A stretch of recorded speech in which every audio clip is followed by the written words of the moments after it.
Yeah, Eddie Hearn and Leonard Ellerbe's back and forth doesn't expose what Shakur Stevenson fans think it exposed. I'm just more steadfast and more sure of my opinion that Shakur Stevenson ducked the shit out of Gervonta Tank Davis. That back and forth, bro. I watched that shit on Fight Hub, Fight Hype, Sean Zittendale, Zitzel, whatever his name is, they used to be with Fight Hype. I seen the shit from every angle, bro. And listen to everything they said. I even read the comments on the transcript that they got posted on Boxing News 24 just to make sure I didn't miss anything. But let's react to that interview, that back and forth between Eddie Hearn and Leonard Ellerbe in this video, man. Smash the like button, subscribe to the channel, share the video.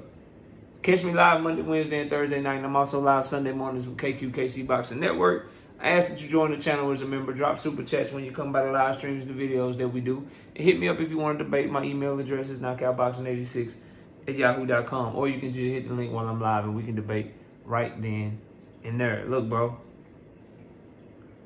Shakur Stevenson and Gervonta Tank Davis. Gervonta Tank Davis and Shakur Stevenson. Obviously, when Eddie Hearn and Leonard Ellerbe come face to face, that's what everybody gonna be waiting on them to talk about. And they did not disappoint in talking about it. I'm paraphrasing here, but the key snippets are Gervonta Tank Davis wants Shakur Stevenson. He wants Shakur Stevenson. Leonard Ellerbe says he wants Shakur Stevenson, and the timing gotta be right. Eddie Hearn says that Tank Davis needs Shakur Stevenson, that Shakur Stevenson get by Joe Cardina, get by Williams Zepeda, and then Tank versus Shakur is the biggest fight in 2025. Then they go back and forth about who will win the fight. Couple of observations that I want to talk about with their back and forth. First and foremost, before we even get into the Tank and Shakur situation, did nobody stand on the shit they said they were going to do to each other when they saw each other? They were talking mad shit on social media for a long time about whooping each other ass, back and forth, and slap the shit out you, all that shit. They got in the goddamn, in each other's face, and it was rainbows and sunshine, bro. Shit weird. I don't understand it, bro. If it's really not that serious, why do people talk like that on the internet, bro? Why do they talk like that on the internet? But anyway, bro, that's fine. Whatever, dog. Whatever. But I wouldn't be me if I didn't point out all the shit that Leonard been talking, all the shit that Eddie been talking, that nobody do a damn thing to the other one, bro. So please, stop talking like that. And I don't want them to do nothing to each other, just so I'm clear. I don't think that that's appropriate. I think they too grown for something like that. I feel like we all too grown for that, because you never know who you could be running into. People out here play for keeps. People out here ain't finna fight with you. They gonna protect themselves and make sure they make it back to their family. So all of this slapping somebody on the street or talking about you gonna beat somebody up on the street, yeah, okay, you better take that shit to a boxing gym, sign some waivers where y'all both agree to spar or some shit, and then get it off your chest that way. But if you try to make that shit street, that's not what grown people should be doing. That's not what mature people should be doing. But whatever, bro. They said the shit, they ain't do the shit. Wanted to point that out because Leonard Ellerbe didn't do nothing. He said he was gonna do to Eddie Hearn and vice versa. Now we got that out the way. The actual interaction with each other. Shakur Stevenson fans are funny as shit, bro. Y'all are funny as shit. I was looking at my comments. Salute to my homie Teach. You know it's all love. I was looking at my comments, reading my comments, and I didn't just notice this from Teach. I seen some other people saying this on different platforms and comment sections as well. It's Leonard Ellerbe didn't call Shakur Stevenson a duck, so why should Tank fans be calling Shakur Stevenson a duck? If Leonard Ellerbe, who's on Tank Davis' team, didn't call Shakur a duck, then that's how you know Shakur Stevenson didn't duck Gervonta Tank Davis. And I'm listening to this, I'm reading this type of nonsensical talking point, and I'm just simply asking, like, when has Leonard Ellerbe ever called anyone a duck? We can all agree that Lomachenko clearly ducked Gervonta Tank Davis as of right now. Did Leonard Ellerbe call him a duck? These talking points that y'all are holding on to, that oh, because this person didn't say nothing, then that means it's not true. But the person that you're saying didn't say nothing never says anything. Oh, Tank Davis didn't call Shakur a duck, so you know that means that he ain't duck. But Tank Davis don't never call nobody a duck. He didn't call Loma a duck when Loma clearly ducked him. Oh, Leonard Ellerbe on Tank Davis' team. See, he know the business. He in the business. Kenny Ellis and them not really in the business. So Kenny can say one thing, but Leonard, he the one that negotiate. He the one that really advised Tank. So if Leonard not calling Shakur Stevenson a duck, then that's how you know it's not a duck KO. But Leonard Ellerbe don't be saying shit like that either. Unless I'm wrong, y'all got a keyboard. You got buttons on your phone.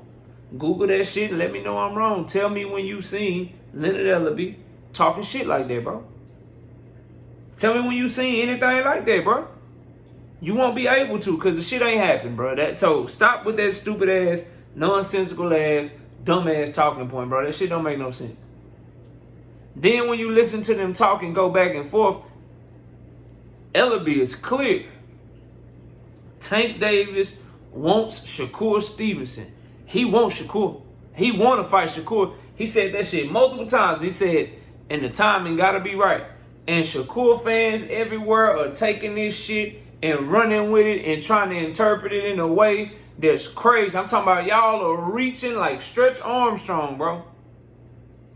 Y'all are out here reaching badly with this one. Oh, so you see that, KO? KO, you see that, Tank fans? Y'all see that? Leonard Ellerbe said the timing got to be right. That's how you know they wasn't trying to make the fight right now, bro. Because Leonard Ellerbe said the timing got to be right. Again, bro, you don't know what that means. Because Leonard Ellerbe does a great job of not telling you shit. So timing got to be right could mean Tank Davis reached out to him like we all know Shakur admitted to. And Shakur was already signed to Eddie Hearn in Matchroom. And it's a lot of evidence to support that Shakur Stevenson wasn't trying to fight Tank right now, and Tank is the one that reached out to him. We already been over it all. Or, to be fair, it could mean what y'all are saying too. For those of you that are trying to take up with Shakur Stevenson. It could mean that Tank and them wasn't trying to make the fight right now. If you of that opinion, hold your opinion, but come with some facts behind it, because I'm of the opinion that it means that Shakur's side was the one that wasn't ready. Why do I hold that opinion? A few reasons. Number one, Shakur Stevenson, after claiming that he was entertaining Eddie Hearn, but Eddie Hearn trying to take up for him, like, hey, I was advised to make fights for Shakur and look for fights on his behalf. One of those was not Gervonta Tank Davis. But now all of a sudden that Eddie Hearn has Shakur Stevenson signed, who is he talking about he want to try to make a fight with Shakur in 2025? He talking about Tank Davis' name now. Why? Because Shakur got a fight coming up, and Eddie Hearn know the game now. He on his cloud chase shit. And I told y'all this shit would happen. So if the timing wasn't right, wouldn't that mean it would not be right for Shakur's side? Because Shakur is the one that went out looking for other deals. Shakur announced his fight first. Shakur decided that he was going to go to Matchroom first. He did that. Tank still ain't announced the fight yet. So who was the one jumping the gun? Who was the one going to do other shit? Who was the one that's acting like the time ain't right now? And whose team is the one that's clowning him for doing it?